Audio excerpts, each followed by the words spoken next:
And some of it is very evil. But at the same time, I think I have figured out why there are bullies, where their behavior comes from, and how to influence it. I understand that many bullies were bullied as children, although many were not, but were simply born this way, and that there are many other aspects to who they are besides their bully personalities. Many have good contributions to make to society, but they still need to be restrained. I hope that you too will have some compassion for them as you learn the many strategies contained in this book for spotting them and stopping them. In short, we don't judge bullies, but we shouldn't let them be in charge of anyone else's life. As you read this book, try not to be judgmental. Be strategic. Chapter 1. Preparing Yourself. Bullies used to be kept on the fringes of society. As a result, they only bothered a small percentage of unlucky people. But in recent years, because of many changes in technology, media, politics, and culture, bullies have been launched to the forefront of our society. Today, they are far more prevalent, more powerful, more persuasive, and more dangerous than they were even a decade ago.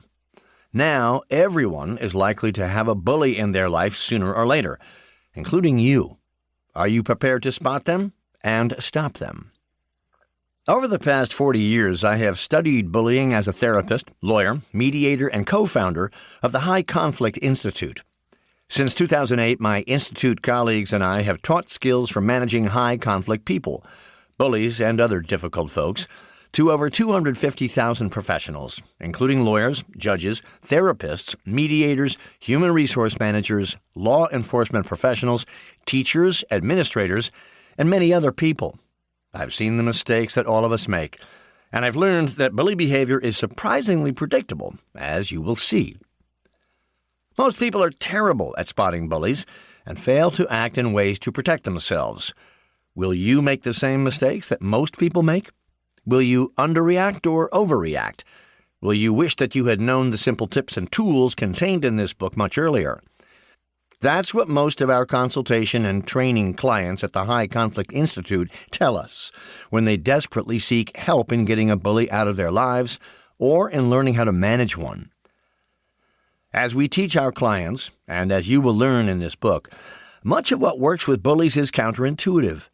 Most of what we naturally think will work only makes our situations worse. And some of what we need to do with bullies is precisely the opposite of what we naturally do with reasonable, caring adults. A fundamental theme of this book is that with bullies, the issue is not the issue.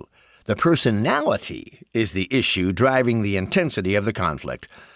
This book explains 10 hidden primitive emotional powers, PEP, of bullies that poison our minds, bodies, and communities without us even realizing it. In many ways, the primitive emotional power of bullies is the flip side of emotional intelligence, which is the ability to understand and manage emotions in relatively equal and respectful relationships. That's why a bully's PEP has such power over us. We haven't expected it and haven't understood it until now. Instead, we expect everyone to make an effort to get along. But bullies don't, which gives them an advantage over us. By breaking down these powers, we can reduce bullies' impact, predict them, remove them from our psyches, and energize our will to overcome them. For each of the 10 bully powers discussed, I offer 6 strategies for how you can stop that power of the bully.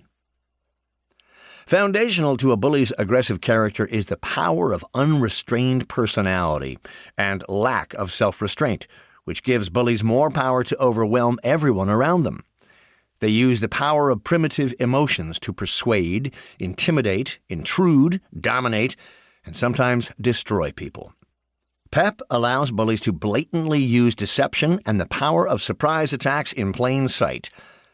In the pages that follow, we will look at several examples of how anyone can succumb to these primitive powers until they understand how they work and how to spot them. We also look at the power of the bully's story, their BS. This is the story that every bully uses to create fear of a fantasy crisis, anger at a fantasy villain, and loyalty for the bully as a fantasy hero. Their BS helps their power to make